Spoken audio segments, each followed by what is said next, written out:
dans le nord-est du Congo. Évidemment, il y a juste 2000 enfants et femmes qui se font violer sur une période d'1 mois, 2 mois, 3 mois. Ça, on n'en fait pas de cas. L'ONU ne s'occupera pas de ça. Voyons donc, hein? C'est rien que des femmes, c'est rien que des enfants peuvent se faire violer. Ça ne nous dérange pas, nous autres. On est une crise de gang de morons qui est assis à la switch. Dans ce temps-là, c'est les femmes et les enfants qui se font violer. Savez-vous pour quelle raison? Pour la simple raison que c'est leur méthode, eux autres, de guerre.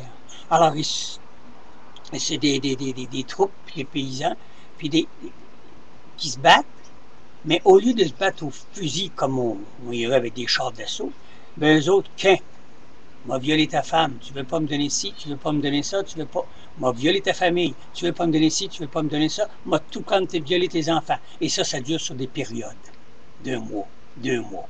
L'ONU, eux autres, font absolument rien, ces crises de morons-là. Penses-tu qu'on va les protéger, le Congo? Ben oui, si ce serait là, mais c'est pas juste dans ce pays-là. Ça se passe dans d'autres endroits comme ça. Fait que, ouais, on est bien organisé, hein. Fait qu'on s'occupe d'une petite enquête de Bastarache, avec un truc comme Jean Charest qui orchestre tout ça, mais on laisse et on oublie le reste du monde. Il y a un autre monde qui tourne autour de nous autres aussi. On voudrait peut-être arrêter de se regarder le nombril, calice, puis de voir nos affaires un peu, puis de voir qu'il se passe d'autres choses dans d'autres pays. Ah, c'est loin de chez nous, hein? Nous autres, on se pète les bretelles, puis on est bien, puis on a reçu notre chèque de BS, puis on est heureux.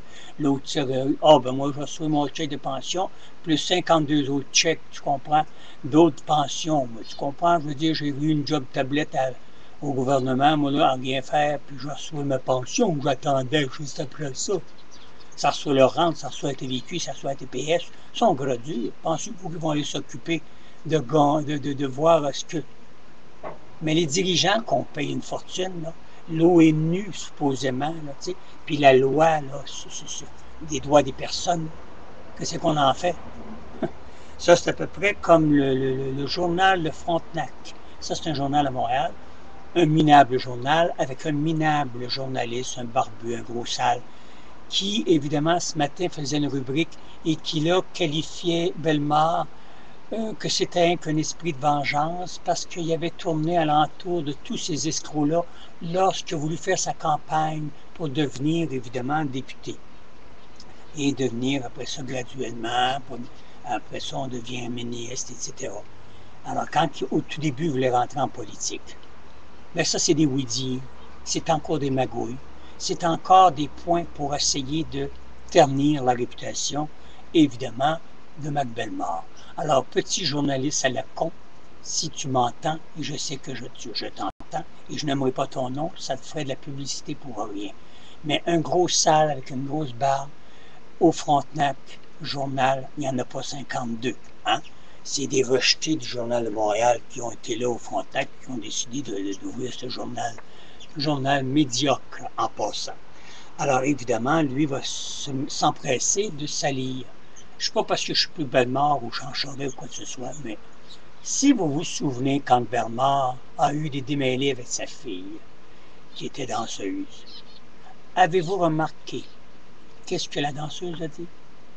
Mon père est une personne autoritaire. Mon père est une personne trop honnête, trop directe et trop autoritaire. C'est une personne qui aime la franchise. Il n'arrivait pas avec un mensonge parce que lui, il ne le tolère pas.